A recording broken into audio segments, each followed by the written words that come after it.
Timer start है ना। सभी को जय हिंद।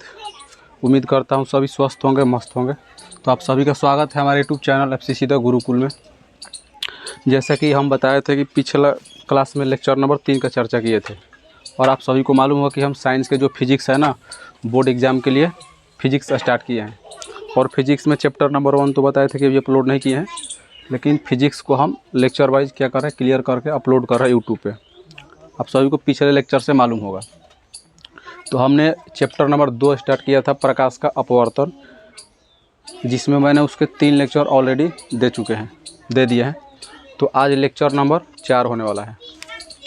और पहले बता दें कि सारे वीडियो जो है ना अच्छे से कंसेप्ट वाइज और प्रैक्टिस के साथ अच्छे से अपलोड होगी। ऐसा नहीं कि रैंडमली किसी भी टॉपिक को पढ़ा दिए। प्रॉपर सभी टॉपिक को क्या करेंगे ना, अच्छे से पढ़ाएंगे, डील करेंगे प्रश्न को। उसके बाद क्या करेंगे ना, लगातार हर चैप्टर का अपलोड जो है वीडियो अपलोड करने का कोशिश करेंगे हम। ऐसे नहीं कि कभी कभी रैंडम किसी टॉपिक को पढ़ा दिए, वैसे नहीं।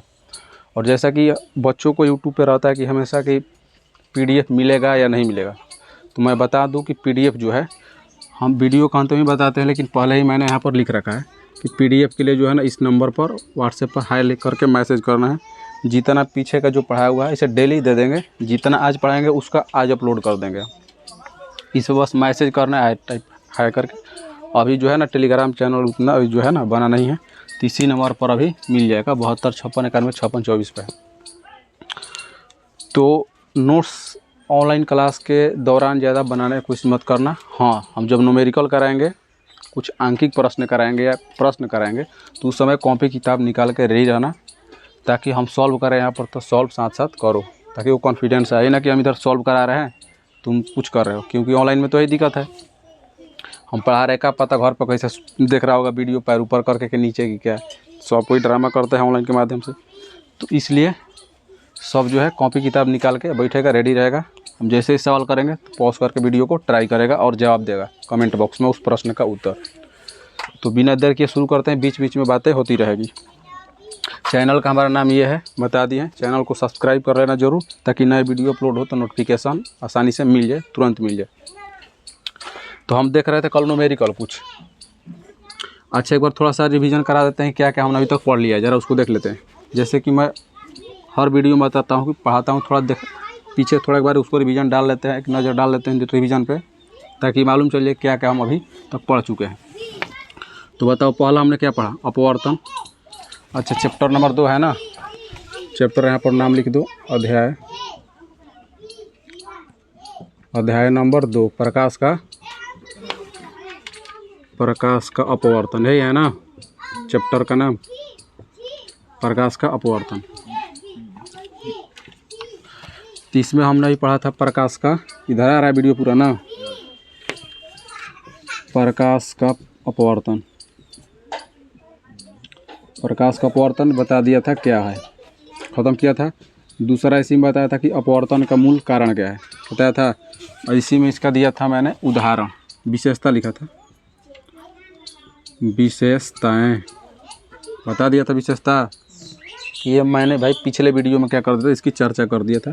बस इसको दिखा रहे हैं कि कहाँ तक पढ़ा दिया और आगे क्या कर रहे हैं, ताकि एक्चुअल में मालूम चले कि क्या चलेगा।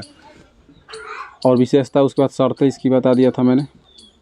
आगे बताया था इसके उदाहरण, किसके उदाहरण, इस अपवर्तन के उदाहरण। उसके बाद मैंने बताया क्या, 1 नंबर था। 2 नंबर में बताया मैंने प्रकाश की चाल। अच्छा, यहाँ पर एक और टॉपिक पढ़ाए थे हम, परावर्तन एवं अपवर्तन। ये पूरा रहा वीडियो में ना, बोलो। परावर्तन एवं अपवर्तन में एक अंतर कराए थे हम, अंतर। और उसमें 4 से 5 हमने अंतर करा दिया था कि प्रकाश के परावर्तन एवं अपवर्तन में क्या अंतर है। और अच्छे से समझाया था मैंने। वीडियो को नहीं देखा हो तो जाकर ज़रूर देख लेना, अच्छे से समझ में आएगा। प्रकाश की चाल बता दिया था, अलग अलग माध्यमों में प्रकाश की चाल भिन्न भिन्न होता है, उसको भी बता दिया था। उसके बाद इसी में हमने न्यूमेरिकल स्टार्ट किए थे। न्यूमेरिकल यानी कि कुछ जो आंकिक प्रश्न होते हैं, बोर्ड में 1-2 पूछ लिए जाते हैं, इसको हम हिंदी में आंकिक प्रश्न बोलते हैं। आंकिक प्रश्न। अच्छे लेवल के सवाल होते हैं, आसान भी होते हैं, लेकिन आसान वो तभी लगता है जब कॉन्सेप्ट अच्छे से समझ आता है। तो प्रश्न को कल एक कराया था मैंने, 2-3 प्रश्नों को और आज लगा लेते हैं ताकि जो फार्मूला दिए थे अपवर्तनांक का वो कॉन्सेप्ट वाला क्लियर हो जाए। तो इसको इतना हम तक के पढ़ा था। प्रश्न जो है एक हमने न्यूमेरिकल कर लिया था, ये भी आ रहा है ना वीडियो में। तो प्रश्न एक तो हमने करा दिया था, प्रश्न संख्या 2 देखो ज़रा, सब 2 निकाल लो प्रश्न अपना अपना। PDF बताया था भाई मैंने कि मेरा PDF जो है ये तैयार है ऑलरेडी, ठीक। जितने इसमें क्वेश्चन इधर रहने दीजिए ना, इधर प्रकाश आता है थोड़ा, हाँ मोड़ दीजिए, पूरा मोड़ दीजिए, हाँ पूरा इधर, हाँ बस लाइट आएगा, अच्छा आता है। ये PDF जो है ना ऑलरेडी मैं इस नंबर पे ना बताया, जिस पे दिया ना PDF के लिए, इस नंबर पर खाया करोगे तो ये सब PDF तुमको जितना पढ़ाया डेली का मिल जाएगा, समझ गए ना। ये है हमारा नोट्स है PDF। तो इसमें प्रश्न सब लिखा हुआ, इसी को रीड करके हम वहाँ पर समझाते हैं, उसको लिखते हैं। प्रश्न संख्या 2 निकालो जल्दी, निकाल लिया है। एक बार प्रश्न को हम थोड़ा लिख देते हैं, ठीक। प्रश्न को लिख लेते हैं ताकि आसानी से उसको हम सॉल्व कर पाए। लिखा है कि प्रकाश किसी माध्यम में प्रकाश की चाल इतनी है, यानी कि किसी माध्यम में प्रकाश की चाल जो है 2 × 10 के पावर 8 मीटर पर सेकेंड है। शून्य में प्रकाश की चाल इतनी है, इसको मिटा देते हैं, ठीक। इतना है, कह रहा है कि शून्य में प्रकाश की चाल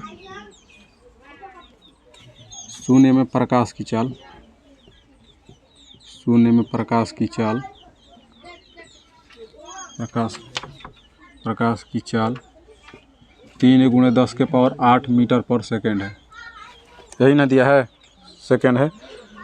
तो उस माध्यम का अपवर्तनांक ज्ञात करिए। तो उस माध्यम का अपवर्तनांक ज्ञात करें। इस क्वेश्चन को घर पे ट्राई किया था, बना था? अरे कुछ होमवर्क मैंने दिया था कि नहीं दिया था? क्वेश्चन को डील किया है, बना हुआ है, सही से बन गया है, ठीक है। देखते हैं प्रश्न में क्या बोला है। कह रहा किसी माध्यम में प्रकाश की चाल जो है इतनी है। माध्यम में, किस माध्यम में? जिस माध्यम का अपवर्तनांक निकालना है। कह रहा शून्य में प्रकाश की चाल जो है 3 × 10 के पावर इतना है। शून्य में यानी कि निर्वात ही इसको बोलते हैं, निर्वात में प्रकाश की चाल इतनी है। तो कर उस माध्यम का अपवर्तनांक ज्ञात करिए। उस माध्यम का जिस माध्यम में प्रकाश की चाल दिया, ध्यान रखना, प्रकाश की चाल किस माध्यम में दिया, इतना। अगर जो अच्छे से मेरे पिछले क्लास को देखे होंगे और कॉन्सेप्ट को समझे होंगे तो उसको लगेगा कि ये जो दिया है 2 × 10 के पावर 8 मीटर पर सेकेंड, ये किस में प्रकाश की चाल होती है? किस में प्रकाश की चाल होती है? 2 × 10 के पावर 8 मीटर पर सेकेंड किस माध्यम में प्रकाश का चाल होता है? अभी थोड़ देंगे बढ़िया से हम। ये 2 × 10 के पावर 8 मीटर पर सेकेंड किसका होता है? कांच में नहीं, हाँ ठीक है। हवा में जो होता है 2.99 होता है हवा में, और × 10 के पावर 8 भी होता है। उसके बाद बताए थे कि जल में जो होता है 2.25 × 10 के पावर 8 होता है। और बताया था कि हो गया तुम्हारा हवा में, हो गया जल में। कांच में कितना बताया था? ही ना बताया था? कांच में कितना बताया था? 2 बताया था ना प्रिंस, 2 × 10 के पावर 8, यही था ना, 2.00 था। तो जिसको लगेगा कि ये तो पिछले क्लास से क्लियर होगा कॉन्सेप्ट, तो उसको लगेगा कि तो कांच में प्रकाश की चाल है और निर्वात में प्रकाश की चाल दे दिया है। अपवर्तनांक पूछा, इसका मतलब कि कांच का ही अपवर्तनांक पूछा है। तो कांच का जो अपवर्तनांक होता है वही इसका आंसर हो जाएगा। कांच का अपवर्तनांक कितना होता है? 1.33 पानी का होता है। तो फटाक से ना ऐसे क्या करेगा, वो सीधा आंसर को लिख देगा। लेकिन जिसको, मेरे भाई को ये नहीं समझ में आएगा तो उसको सूत्र से क्या करते हैं, इसको सॉल्व कर लेते हैं कितना आता है, ठीक है। तो चलो सॉल्व करते हैं। अच्छा बताओ, अपवर्तनांक पूछा है ना, अपवर्तनांक, तो बताओ तो अपवर्तनांक n बराबर क्या होता है? C/v। आ रहा है ना वीडियो में क्लियर? n बराबर C/v होता है। अब बताओ C क्या होता है? निर्वात में प्रकाश की चाल होता है, यही ना होता है? निर्वात में प्रकाश की चाल होता है या शून्य में प्रकाश की चाल? तो बताओ तो शून्य में प्रकाश की चाल C के जगह पर क्या दिया है? 3 × 10 के पावर 8 मीटर पर सेकेंड दिया है, बोल देना। 3 × 10 के पावर 8 मीटर पर सेकेंड। ज़्यादा छोटा छोटा नहीं ना आ रहा है, दिखाई दे रहा है ना? बाटा में भी होता है जिस माध्यम में प्रकाश की चाल दिया रहता है। तो कर किसी माध्यम में प्रकाश की चाल इतना दिया हुआ है, यही उस माध्यम का अपवर्तनांक है। तो 2 × 10 के पावर कितना दिया है 8 मीटर पर सेकेंड। बोलो यहाँ तक किसी को दिक्कत है? अब बताओ तो ये मीटर पर सेकेंड से मीटर पर सेकेंड कट जाएगा, एक जैसे जो यूनिट होते हैं सेम रहते हैं तो कट जाता है। अब 10 के पावर 8 से 10 के पावर 8 भी गया, अरे काटा पीटी खून खराबा करना तो करो, क्या दिक्कत है इसमें, ये तो अपनी बात है। अब निकाल के तुम सब रेडी नहीं है अपना अपना, और हम बना लिया इसको, ठीक है बना लिया तो अच्छी बात है। अब बताओ तो क्या बचा 3/2, लो थोड़ा बहुत इसको लिख देते हैं यहाँ पे 3/2, ये 3/2, ये ऊपर 3 नीचे 2 बचा है। अब बताओ तो 3 में 2 से भाग देगा तो कितना हो जाएगा, कहेगा ना कि 2 एकम 2 होता है, 1 बचेगा तो 10 देंगे, 0 आएगा तो 2 × 5 = 10 होता है। इसका मतलब कि अपवर्तनांक n बराबर कितना निकल गया है, नीचे का आ रहा है वीडियो में, नीचे का वीडियो में आ रहा है क्लियर ना। तो इसका मतलब n यानी कि अपवर्तनांक कितना है 1.5।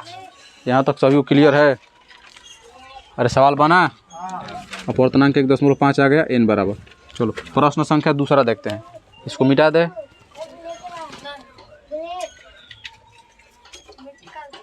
अच्छा देखते हैं कि अच्छा मिटा दिए। अच्छा जिसको जो स्क्रीनशॉट नहीं लिया होगा ना मेरे भाई, उसको क्या करना, वीडियो के ऊपर पॉज पीछे करके क्या करना ना, उसको स्क्रीनशॉट ले लेना। मैंने ध्यान नहीं दिया, जल्दी में उसको मिटा दिया। चलो अगला सवाल है,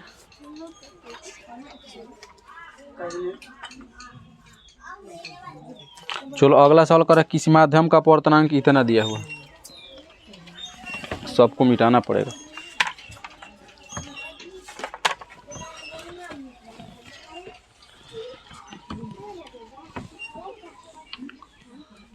प्रश्न संख्या 2 करा दिया ना, प्रश्न संख्या 3 जरा देखो क्या बोला है।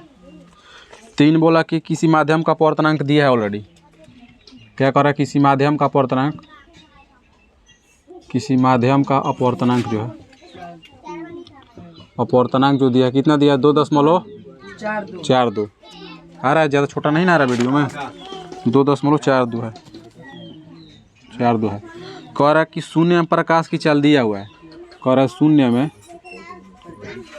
शून्य में प्रकाश की चाल,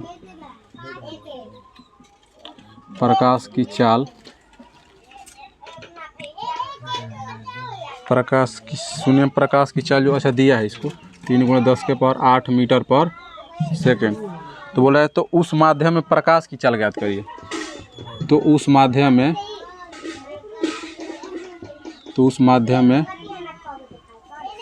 प्रकाश की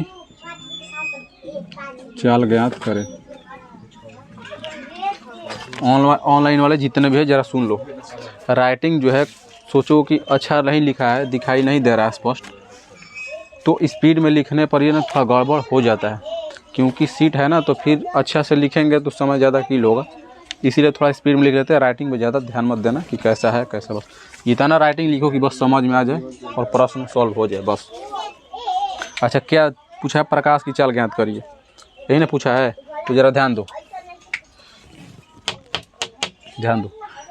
अच्छा बताओ तो पूछा है कि उस माध्यम में प्रकाश की चाल ज्ञात करिए, तो प्रकाश की चाल हमको अभी नहीं मालूम है क्या होगा, तो बताओ सीधा सिंपल भाषा में लिखेगा, चूँकि सूत्र क्या होता है n = c/v होता है, कुछ नहीं तो बाटा में। अच्छा रुक जाओ, n क्या होता है, अपवर्तनांक होता है, अपवर्तनांक नहीं होता, अपवर्तनांक का संकेत होता है, और c होता है शून्य में प्रकाश की चाल या निर्वात में प्रकाश की चाल, जो दिया है प्रश्न में, और नहीं भी दिया रहता तो हमको क्या इतना रखना होता।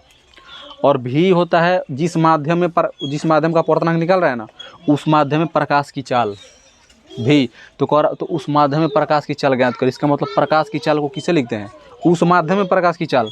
प्रकाश की चाल ये भी है, लेकिन ये निर्वात में प्रकाश की चाल है जो हमेशा सेम रहेगा 3 × 10 के पावर 8। और ये भी जो तुम्हारा होता है, जिस माध्यम का अपवर्तनांक निकलता है ना, उस माध्यम में प्रकाश की चाल होता है। इसको मैंने पिछले कई बार बता दिया वीडियो में। तो बताओ तो कुछ नहीं है तो बाटा में 1 रख ले, हम तिरछा तिरछी गुणा करेंगे तो क्या आएगा बताओ, n से भी में होगा तो n भी होगा, c से 1 में होगा तो c होगा, c से 1 में गुणा करें तो एक ही ना होगा, c ना होगा। अब हमको भी निकालना है ना, बताओ तो v बराबर c है जिसका 10, n भी के साथ n गुणा में है ना, बताओ तो इसको भागा भेज दे हम, बोलो। तो ये हमको संबंध बन के आएगा AVCN में। अब बताओ तो जो डेटा में प्रश्न में दिया उसको वहाँ पुट कर दो, आंसर निकल के आ जाएगा। अब बताओ V बराबर C के बराबर क्या दिया है? C क्या होता है? निर्वात में प्रकाश की चाल इतना दिया है यहाँ पे, तो लिखेगा 3 × 10⁸ मीटर पर सेकेंड। बोलो, हम केवल C के जगह पे इसका वैल्यू रख दिए। अब N क्या दिया है? N दिया अपवर्तनांक। अपवर्तनांक कितना दिया है? 2.42। यहाँ तक किसी को दिक्कत है? दिक्कत नहीं होना चाहिए, सिंपल हमने मान इसका रख दिया। अब बताओ मीटर पर सेकेंड दिया तो मीटर पर सेकेंड में आंसर आएगा। अब ज़रा देखो, नीचे दशमलव है तो बताओ तो ऊपर दशमलव के लिए क्या करते हैं? 2 जीरो लगाएंगे, 1 लिखते हैं, और दशमलव का जितना अंक होता है उतना जीरो लगाते हैं। अब बताओ तो दशमलव गायब हो गया। अब 3 से इसको काट पीट करना है ना। अब बताओ तो क्या 3 से कटेगा? तो कहेगा देखिए 4 2 6 2 8 कटेगी संख्या? ये नहीं कटेगी। तो इससे इसको कुछ काटो, काट देगा? बोलो, काटे? अब बताओ तो 2 से काटेंगे तो कितने बार में कटेगा? 50 बार में कटेगा? बोलो, ये 3 से ये न कट रहा है। जिसे देखो 4 2 6 2 8 ना, तो संख्याओं का योग जो है 3 से कटना होता है, तो ये नहीं कट रहा है। तो 2 से 50 बार में, 2 से कितने बार में कटेगा? 2 एकम 2, 2 दूनी के 4, 2 एकम 2 हुआ। अब बताओ तो देखो तो 3 से अभी भी नहीं कटेगा। 2 1 3, 3 1 4, 4 जो है 3 से नहीं कटता है। अब बताओ ये किससे कटेगा? किससे कटेगा? बोलो, कटेगा कि नहीं कटेगा? तो लगभग में ये अब किसी से नहीं कटने वाला है। 2 से भी नहीं कटेगा, 3 से भी नहीं कटेगा, 4 5 किसी से भी नहीं कटेगा। तो बताओ तो गुणा कर दे। 3 से 5 में करेंगे तो 3 5 कितना हो जाएगा? 15। एक जीरो रहेगा, गुण 10 के पावर क्या है पहले से? 8। और बाटा में क्या बच गया हमारा? 1 2 1 बच गया है। आंसर किस में होना चाहिए? मीटर पर सेकेंड में दिया है ना। बोलो, नीचे यहाँ तक वीडियो में आ रहा है ना। अब बताओ 1 से 50 में 1 से 21 से भाग देना तो 1 बार में जाएगा? बोलो, 150 में 121 हुआ तो कितना?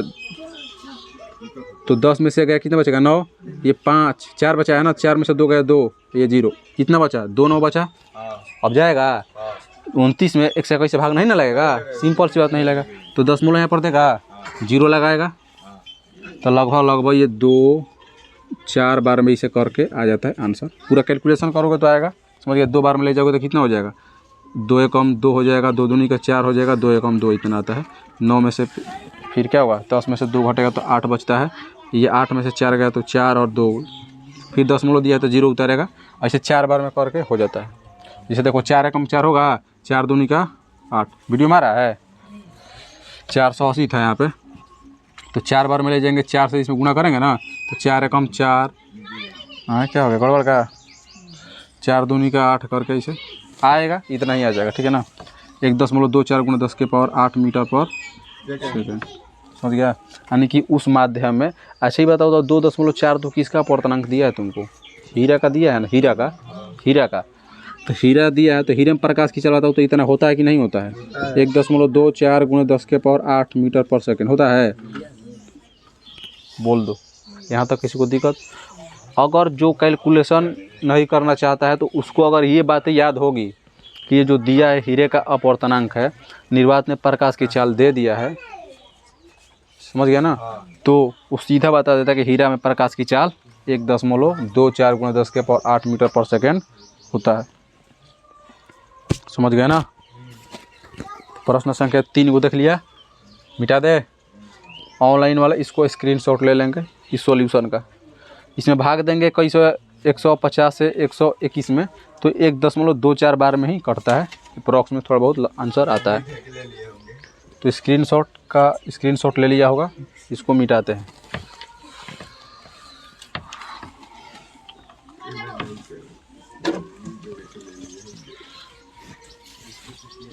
चलो आगे का जो न्यूमेरिकल उम्मीद करता हूँ कि सब कर लेंगे, कि आगे कभी कराना पड़ेगा?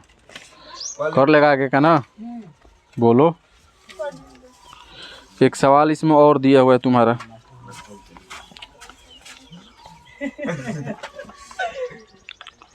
यदि प्रकाश की चाल निर्वात में C हो सी हो और तो कांच एन के प्रकाश की चाल क्या होगी एन और सी बटा में, तो प्रकाश की चाल क्या होगी यानी कि सी बटा में 2c अपॉन कितना इसका दिया है तो सी बटा में 1.5 1.1 1 कितना हो जाएगा 5 दूनी का 10 5 3 15। चलो एक सवाल और देख लेते हैं।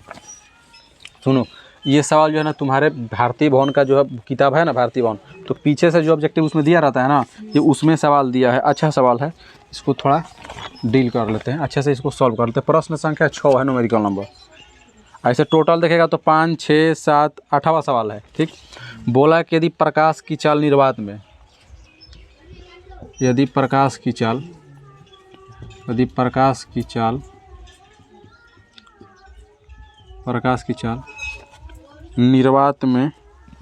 निर्वात में क्या हो सी हो तो कांच में प्रकाश की चाल, तो कांच जिसका अपवर्तनांक 1.5 है, कांच का अपवर्तनांक कितना होता है 1.5 होता है ना, लो यहाँ पर ऐसे करेगा ना, कांच में यानी कि n बराबर 1.5 अपवर्तनांक दिया है। कहाँ चला गया, हाँ, कांच में प्रकाश की चाल ज्ञात करना है। प्रकाश की चाल होगी, ठीक, होगी कितनी, ऑप्शन दिया है तुम्हारा 3c/2 दिया है, बी में दिया 2c/3 और सी में दिया है तुम्हारा c/2 और डी में दिया है c। ये सब वीडियो में आ रहा है ना, क्लियर सब, जूम, चलो आ जाएगा जूम आउट करने पर। तो देखो मेरे भाई इस क्वेश्चन को लगाते हैं। कहता कि यदि प्रकाश की चाल निर्वात में सी दिया हो तो कांच में, अच्छा कांच दिया है तो कांच का अपवर्तनांक 1.5 है, यहाँ पर दिया नहीं लेकिन हिडन है, यहाँ पर लगभग दे दिया। तो प्रकाश की चाल होगी कितनी होगी, तो ज़रा बताओ हमको। इस क्वेश्चन को हल करते हैं। अगर अपवर्तनांक n बराबर सीधा सिंपल सा फार्मूला n बराबर c बटा में भी होता है, इतना सभी को मालूम है ना, बोलो। अब कह रहा है कि देखो क्या बोला है, बोला कि प्रकाश की चाल बताना है हमको। क्या बताना है, प्रकाश की चाल। अच्छा c के जगह पर क्या दिया है तुमको, अच्छा पहले इसको जरा कर लेते हैं, क्रॉस में मल्टीप्लाई कर लेते हैं, कुछ नहीं तो बटा में एक रहेगा। प्रकाश की चाल भी पूछा है ना, तो बताओ तो v से n में करेंगे तो क्या हो जाएगा, n भी हो जाएगा बराबर, c से 1 में करेगा तो c ना होगा। अरे किसी भी संख्या से 1 में गुणा करना है तो वही ना होगा, 100 में 1 से गुणा करना है तो 100 ना होगा। अब बताओ तो प्रकाश की चाल भी निकालना है ना हमको, तो v बराबर क्या हो जाएगा, c बटा में n हो जाएगा। बोलो, c जो है पहले से ऑलरेडी था यहाँ पर, c बटा में n हो गया यहाँ पे, अब रख दो। अब बताओ तो निर्वात में प्रकाश की c के जगह पर c दिया है, बोलो n के जगह पर तुमको कितना दे दिया, 1.5 अपवर्तनांक दिया है, नीचे दशमलव है तो दशमलव के लिए एक अंक के बाद दशमलव के बाद लो, दशमलव दिखाई दे रहा होगा ऑनलाइन वालों को। अब दशमलव है, यहाँ पर दशमलव भी है। अब बताओ दशमलव के बाद एक अंक है तो 1 जीरो लगा दे, दशमलव गायब। अब बताओ 5 3 15 होता है, 5 दूनी का 10, अब कटेगा नहीं ना, बाटा के रूप में आंसर है तो हम भी बाटा के रूप में ही रखते हैं। 2 से सी में होगा तो 2c हो जाएगा, और नीचे क्या है 3, यानी कि 2c बटा में 3 किस ऑप्शन में है, ऑप्शन नंबर बी में है। इसका राइट आंसर कौन हो जाएगा, 2c बटा में 3 है। अरे बात समझ में आई, प्रश्न को सॉल्व कर किया तो समझ में आई बात है, ठीक है। तो इस प्रश्न के ऐसे ही और आसान प्रश्न है, तो उसको जो हम सीट जब देंगे, जब नोट्स देंगे तो उसमें और प्रश्न ऐसे लगा लेना, और उसका सॉल्यूशन भी उसमें दिया हुआ है, ठीक है ना, सॉल्यूशन और आंसर दिया है, ठीक। तो स्क्रीनशॉट इसका ले सकते हो, तो उम्मीद करते हैं कि स्क्रीनशॉट ले लिया होगा। अब इसको हम इरेज कर देते हैं, मिटा देते हैं।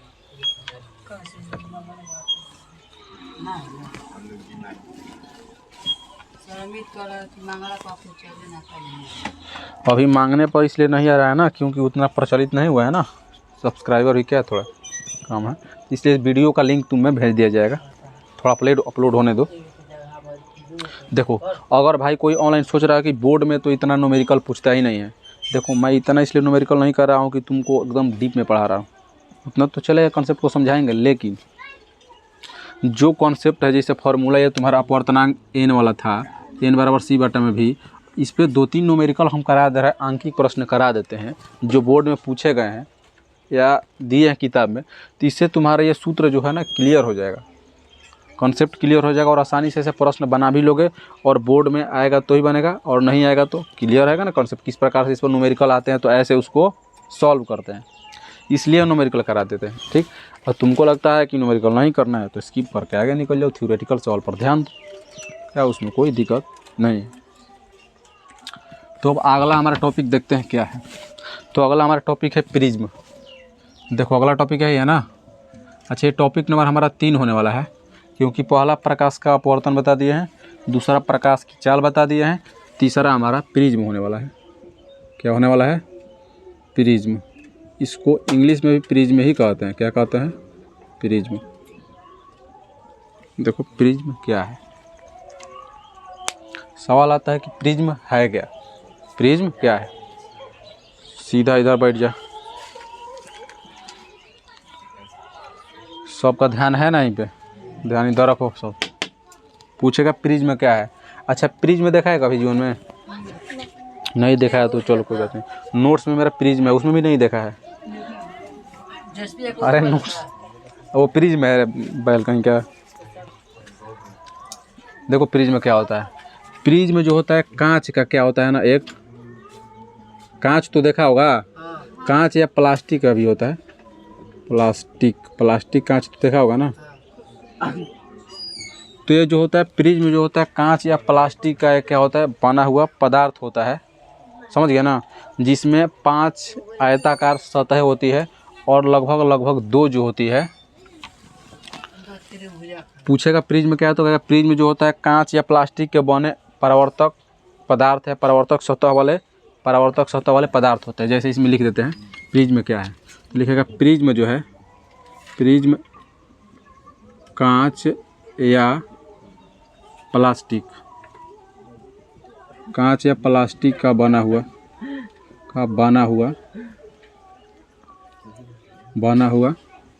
प्रिज्म कांच या प्लास्टिक का बना हुआ एक पारदर्शक पदार्थ है।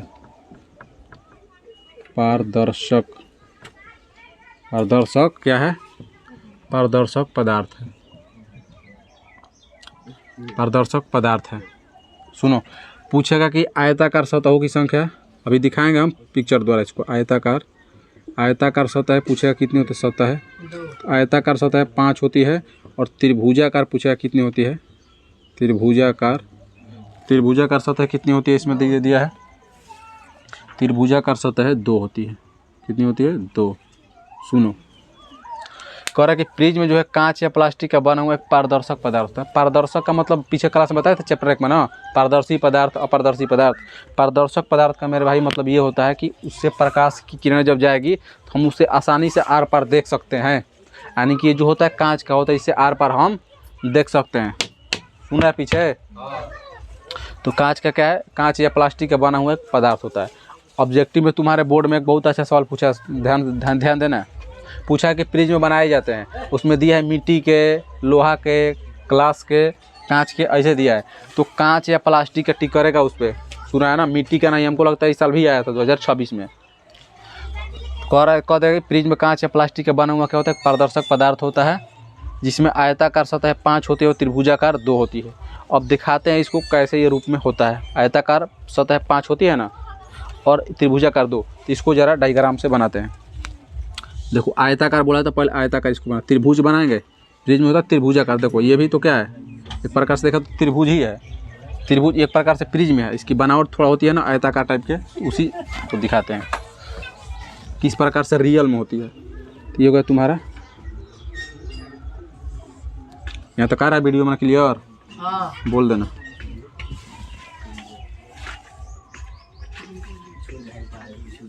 हो गया यहाँ तक? अब यहाँ पर करेगा, दिखाएगा इसको।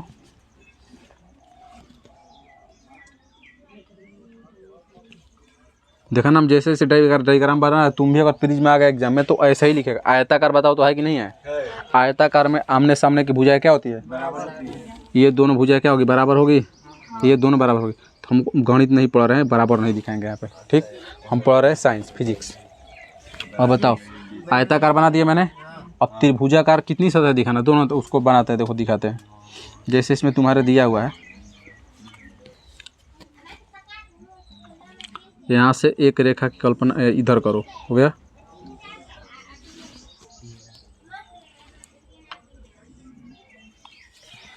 टेढ़ा हो जा रहा है ना, यहाँ तक हुआ। ध्यान देना, बात मत करो आपस में। अब जरा देखो, ध्यान दो, यहाँ से एक रेखा शुरू करो, यहाँ से। दिखाई दे रहा है ना सभी को कैसे कैसे कर रहे हैं? तुमको भी ऐसा ही डायग्राम बनाना है। तो ध्यान दे यहाँ पे। अब क्या करना है, इसे यहाँ से इस कोर को इस कोने से मिला देना है। मिला दिया, फिर इस पॉइंट से, बिंदु से, फिर इस कोने को क्या कर देना, मिला देना है। मिला दिया मैंने। अब जरा बताओ, दिमाग लगाना है पर इधर उधर मत करना। अब बताओ, इसका नाम कुछ भी दे सकता है, A B C D E. अब बताओ, ये त्रिभुजाकार के रूप में कौन कौन इसके सतह है दिखाई दे, ध्यान देना।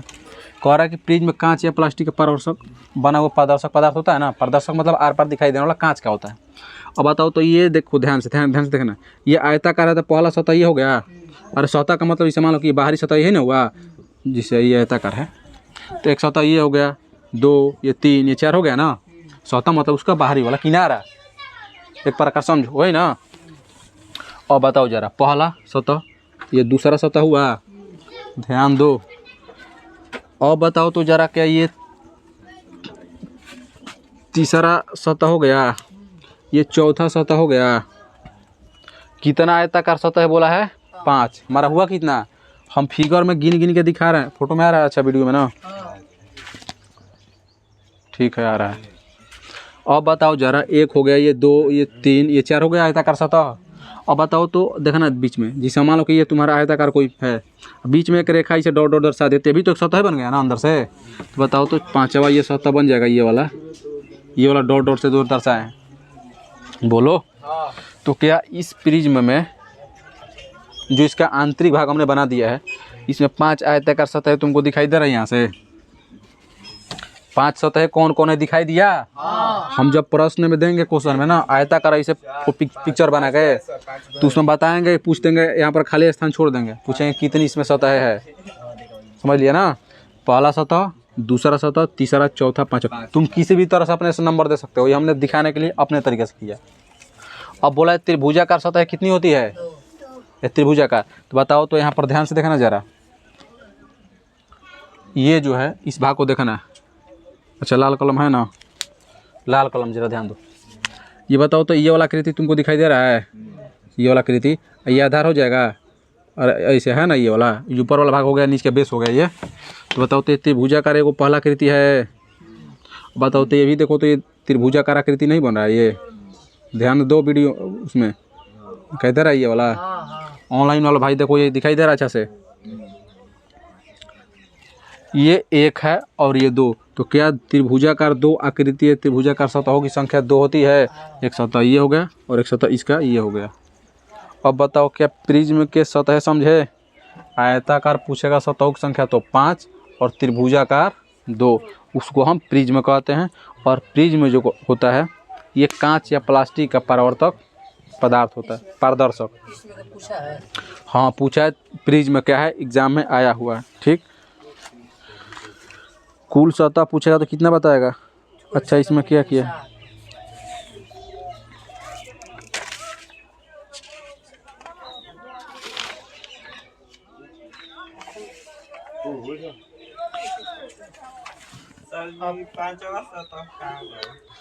हाँ, अच्छा रुको ना जरा, देखो ना, कुल सतह इसमें 5 लिखा है ना, हाँ, जिसमें 2 त्रिभुजाकार है, एक त्रिभुजाकार ये, एक त्रिभुजाकार ये, और यही 2 त्रिभुजाकार जो सतह है, ये भी आयत में भी है।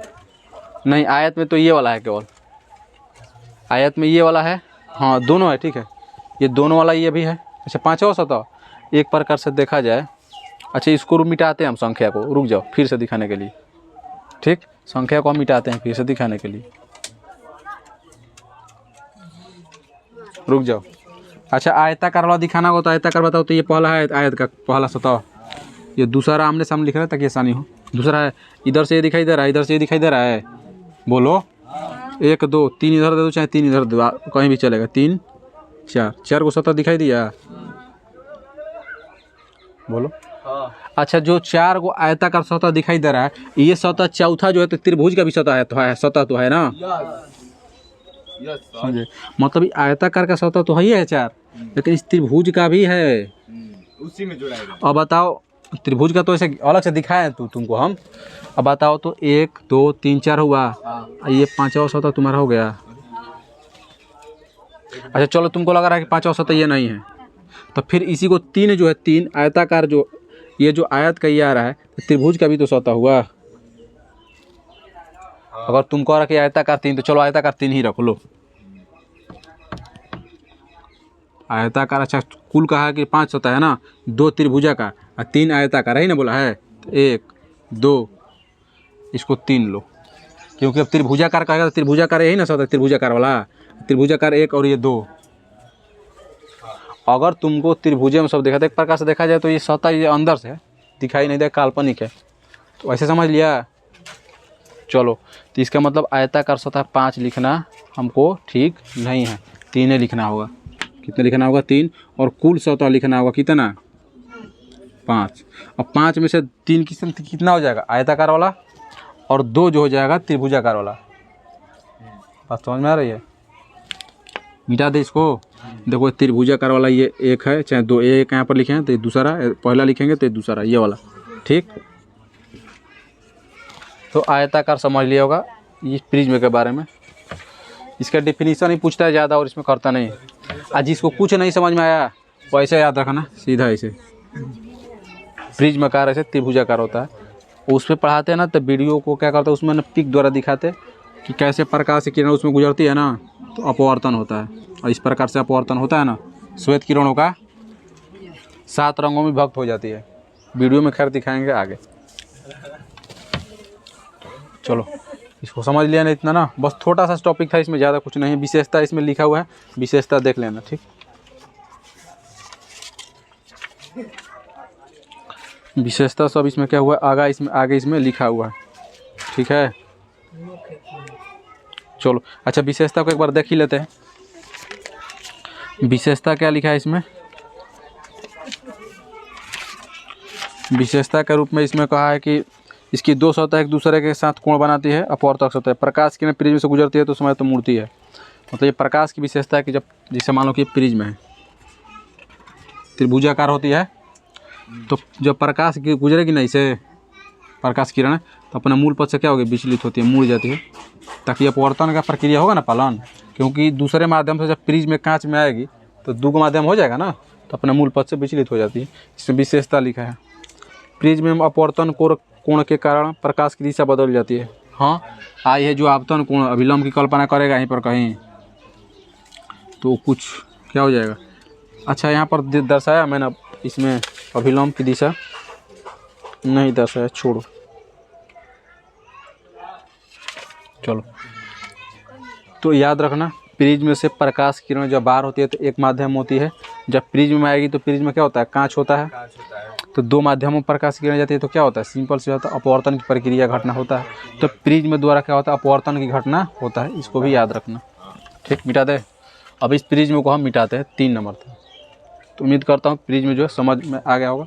छोटा सा ही टॉपिक है, इसमें क्या डिफिनीसन कभी कोई पूछ लेता है, ज़्यादा बार बोर्ड में पूछा नहीं है, इसलिए ना जो टॉपिक ज़्यादा बार बार रिपीट नहीं किया उस पर हम ज़्यादा ध्यान भी नहीं देते, ज़्यादा फोकस नहीं करते हैं। लेकिन थोड़ा सा डील उसको तो उसके बारे में कुछ बता देते हैं, इसको मिटा देते हैं।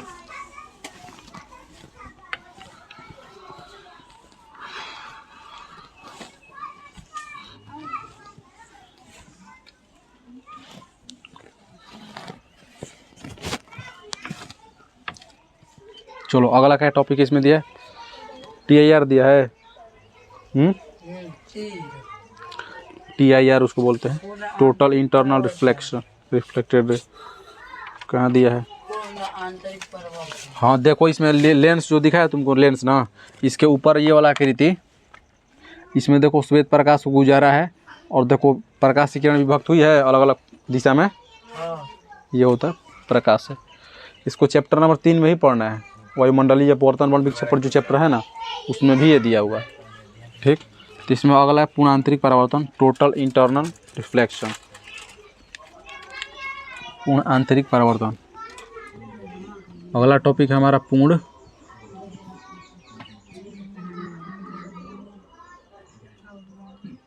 आंतरिक परावर्तन।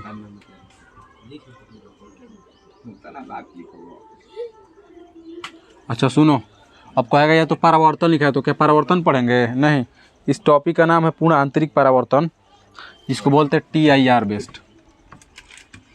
TIR, T से होता है टोटल और E से होता है इंटरनल, टोटल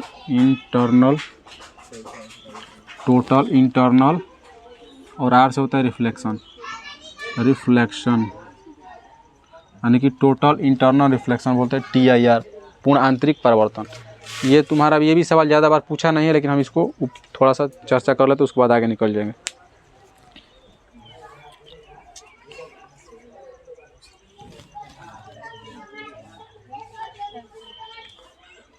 चलो सुनो क्या।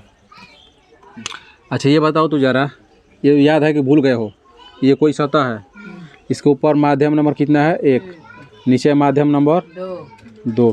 माध्यम ऊपर मैंने मान लिया कि जल माध्यम है, कौन है? जल। और नीचे है तुम्हारा हवा है। और बताओ जब प्रकाश किरणें जल से यानी कि सघन से, जल क्या सघन है ना, प्रकाश की चाल इसमें अधिक होती है, मैंने पिछले वीडियो में बता रखा है। अब बताओ तो यहाँ पर अभिलंब की कल्पना कर दें हम, तिरछी जा रही है, आरेख जो खींचा था अभिलंब। अब बताओ तो ये समझ में आया क्या? ये खींचा भी मैंने अभिलंब, लाइन है। अरे छोटा कहीं का लाइन है तो उससे पहले अभिलंब है ना है। अब कहेगा कि हम जैसे ये क्या है तो लाइन है, तो किरण रेखा ना बना रहे हैं। बताओ अभिलंब है ये। अब प्रकाश किरण बताओ तो सघन से विरल में जाएगी तो अभिलंब से दूर भागती है ना, दूर भगा दिया, इसको दिशा दिखा दिया इधर। देखो इसका मूल पथ रियल में ये वाला था। अब इन्हें का ये नहीं कहेगा कि अपवर्तन तो हुआ ही नहीं, अपवर्तन हुआ है। तो पूर्ण आंतरिक परावर्तन का सुनो जरा ध्यान से, ये अभिलंब और आपतन कोण, आपतित किरण के बीच वाला कोण ये है। बोलो किसे लिखते हैं? साइनाई से। अरे लिखते हैं साइनाई से, बोलो। और ये अभिलंब और ये अपवर्तित किरण के बीच के कोण ये जो है तुम्हारा, इसको अपवर्तन कोण कहते हैं। बोलो यहाँ तक ये जानता है ना? आपतन कोण क्रांति कोण से अधिक होता है। अब सुनो जरा ध्यान से, तो कहता है पूर्ण आंतरिक परावर्तन में जब प्रकाश किरण, ध्यान से सुनना, जब प्रकाश किरणें सघन से विरल में जाती है, क्या बोला? जब प्रकाश किरणें सघन माध्यम से विरल माध्यम में जाती है तो आपतन कोण जो होता है, आपतन कोण कौन कोण? ये वाला। जब प्रकाश किरणें सघन से विरल माध्यम में जाती है तो जो आपतन कोण होता है क्रांति कोण से अधिक हो जाता है। क्रांति कोण आगे बताएंगे, इसमें टॉपिक में लिखा है, इसके बाद जो है क्रांति कोण ही दिया है, समझ गए ना? क्रांति कोण क्या होता है? कह रहा कि आपतन कोण जिस पर अपवर्तन कोण 90 डिग्री होता है, यानी कि वह कोण होता है क्रांति कोण होता है जिसमें अपवर्तन कोण का मान जो होता है 90 डिग्री हो जाता है ना, उसको बोलते हैं क्रांति कोण। आगे इसके बाद टॉपिक उसको समझाएंगे। तो बात को समझा? फिर से एक बार इसको रिपीट करते हैं। कहता है जब प्रकाश किरणें सघन से विरल में जाती है तो आपतन कोण का जो मान है ना, ये वाला कोण का मान क्रांति कोण से क्या होता है? अधिक हो जाता है, यानी कि ये कोण जो है अधिक हो जाता है क्रांति कोण से। तो इसी प्रक्रिया को हम पूर्ण आंतरिक परावर्तन कहते हैं और इसके कारण प्रकाश से किरणें वापस क्या होती है? लौट जाती है। आपको आएगा ये क्या बता रहे हैं? ये तो पीछे बताएं कि प्रकाश लंबवत आती है तभी उसी पथ पर लौटती है, यहाँ पर तो लंबवत नहीं आई है। अब प्रकाश के अपवर्तन का पालन भी हो रहा है, तो ये पूर्ण आंतरिक परावर्तन में से होता है। नाम है टोटल इंटरनल रिफ्लेक्शन, यानी कि जितना इंटरनल प्रकाश की किरणें आएगी तुरंत क्या होगी? रिफ्लेक्ट हो जाएगी, रिफ्लेक्शन हो जाएगा। तो सुना प्रश्न, इसको परिभाषित कैसे करेंगे ना, लिख दे। लिखिए मतलब। हाँ, तो कहेगा जब प्रकाश किरण सघन से विरल में आती है तो आपतन कोण का मान जो होता है क्रांति कोण के मान से क्या होता है, अधिक हो जाता है, और इसके फलस्वरूप प्रकाश की किरण क्या होती है, वापस उसी माध्यम में लौट जाती है। इस घटना या इस प्रक्रिया को प्रकाश का पूर्णांतरिक परिवर्तन कहते हैं। अब इसके उदाहरण को देख लेते हैं, इसके उदाहरण को। एग्जाम्पल, एग्जाम्पल का मतलब हिंदी में होता है उदाहरण। कह रहा है कि हीरे का चमकना।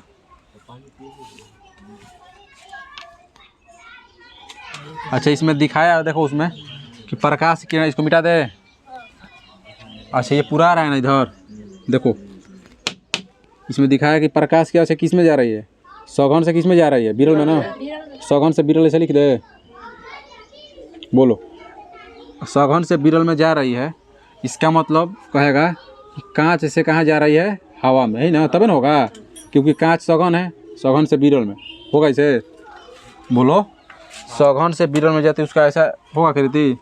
तो कह रहा है कि आपतन कोण क्या हो जाता है, अधिक हो जाता है। तो अधिक का साइन ऐसा दिखा दे, चिन्ह किससे, क्रांति कोण से। क्रांति कोण आ रहा है वीडियो में इधर ना, यानी कि जब प्रकाश किरण सघन से विरल में जाती है, यानी कांच से हवा में, क्योंकि कांच क्या है, सघन माध्यम, तो आपतन कोण का मान अधिक हो जाता है, किसे, क्रांति कोण के मान से। ऐसे इसमें लिखा हुआ। अच्छा, उदाहरण के रूप में पूछा है कि पूर्णांतरिक परावर्तन क्या है, तो कहेगा हीरे का चमकना। क्या, हीरे का चमकना। देखो अब क्या होता है इसमें ना। अच्छा, हीरे का अपवर्तनांक बताओ तो, रुक जाओ, इसको थोड़ा मिटाते हैं, इरेज करते हैं। हीरे का अपवर्तनांक पूछेगा तो क्या होता है, अपवर्तनांक n = 2.42 होता है, बोल दो। और हीरे में प्रकाश की चाल भी पूछेगा तो कितना बताएगा, 1.24 × 10⁸ मीटर पर सेकेंड, इतना बताया मैंने। इसका मतलब कि प्रकाश किरणें जितना इस पर हीरे पड़ती है तो अधिक प्रकाश की किरणों क्या करता है, जितना प्रकाश की किरणें पड़ती है उसको मैक्सिमम किरणों क्या करता है, रिफ्लेक्ट कर देता है वापस, समझ रहा है ना। और टोटल इंटरनल रिफ्लेक्शन के कारण क्या करता है, रिफ्लेक्ट कर देता है। क्यों? अच्छा, ऐसा क्यों होता है? अच्छा, ऐसा इसलिए होता है क्योंकि हीरे में प्रकाश की चाल क्या होती है, सबसे, और हीरे में प्रकाश की चाल जो होती है सबसे कम होती है। कहाँ सब दिमाग लगा रहा है, प्रकाश की चाल, हीरे में प्रकाश की चाल नीचे दिखा दिया, इसका मतलब कम, ऊपर दिखाएंगे तो मैक्सिमम। तो हीरे में प्रकाश की चाल क्या होती है, कम होती है, समझ गया ना, इसलिए। और इसका अपवर्तनांक क्या होता है, ज़्यादा। इसका मतलब एक प्रकार से कह सकते हैं तो n और v में क्या उल्टा संबंध है। इसका मतलब जिसमें प्रकाश की चाल अधिक उसका अपवर्तनांक कम, और जिसका अपवर्तनांक ज़्यादा उसमें प्रकाश की चाल क्या हो जाएगी, कम। जस्ट उल्टा रिलेशन। कहेंगे एकदम एक आदमी जो है स्ट्रॉन्ग है, 6 पैक और 8 पैक वाला, अरे 8 पैक वाला भी आदमी है, हाँ, 7 पैरा मिलते हैं, उनका नाम सुना है कभी? गोरखा कमांडो नहीं, पैरा से उनका नाम सुना है, उनका रे क्या बोलते हैं, उनका ब्रिगेडियर। आ रहा है वीडियो में, ये भी आ रहा है,